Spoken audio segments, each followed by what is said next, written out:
UN envoy Staffan de Mistura has one of the world's biggest diplomatic challenges: to bring peace to Syria.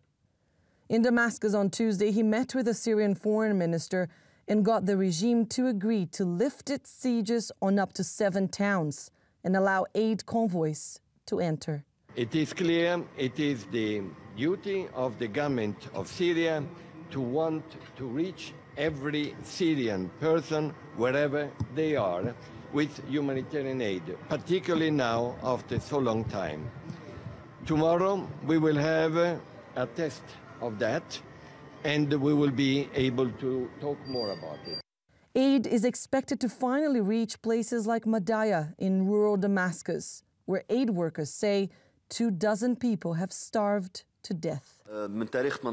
Since the 12th of January, no food has come into Madaya, and you all know how the regime allowed the food to come in last time. It was only after a media campaign, international pressure, and a session of the UN Security Council. This time, aid will be delivered to 7 areas, according to de Mistura. It's unbelievable that every time we need food, which is our simple right, there needs to be international meetings and discussions. People here are sick of the situation. Every time we want food, we have to wait until we're starving, and 200 people have to be declared malnourished. UN officials say they also plan to deliver aid to the regime-held town of Deir ez-Zor. But the city is surrounded by Daesh, and just how they will do so remains confidential. De Mistura is trying to secure a cessation of hostilities that was agreed by world powers in Munich last Friday, but has not been signed by any warring parties.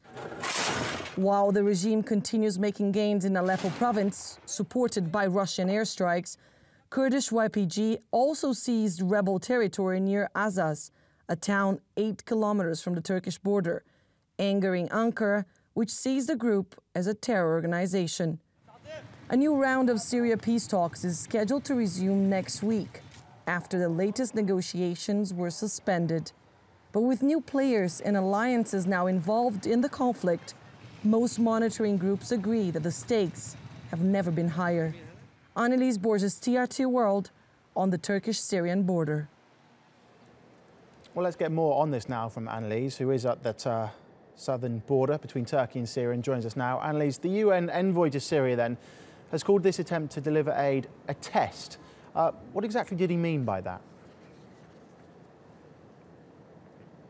Well, what we do understand is that the lifting of the blockade in certain areas will be tested today, but the details of these operations they remain confidential. We don't know, for example, which areas will be served first. We don't know if we're talking exclusively about ground convoy or if we're also talking about air droppings, which would be more appropriate for places like Deir ez-Zor, which is a town controlled by the Syrian regime but surrounded by Daesh. What we do know is that some aid will finally start reaching some of those starved Syrians who are trapped by this conflict. We know, for example, that the UN has as many as 80 trucks ready to go as of today, and they will be reaching certain parts of Syria with food and medicine. And we're talking about, of course, places like Madaya, which is the town in rural Damascus, where aid workers have been asking for more help because people there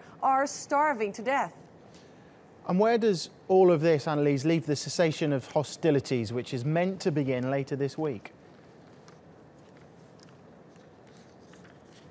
Well, the lifting of the blockade and the humanitarian aid has been one of the main sticking points in these negotiations. But it's very important to remind our viewers that that agreement reached by world powers last week in Munich has not been signed by all warring parties. And what we've seen in the last few days is an escalation of the violence, especially in the north, where the regime continues to push for Aleppo backed by Russian airstrikes. And Russia has come out to say that whatever cessation of hostilities would not include those airstrikes in Aleppo. So it's very difficult to predict what kind of truce can be implemented in a war where the warring parties refuse to implement and to stop fighting. OK, Anelise, thank you very much. Anelise Borges reporting.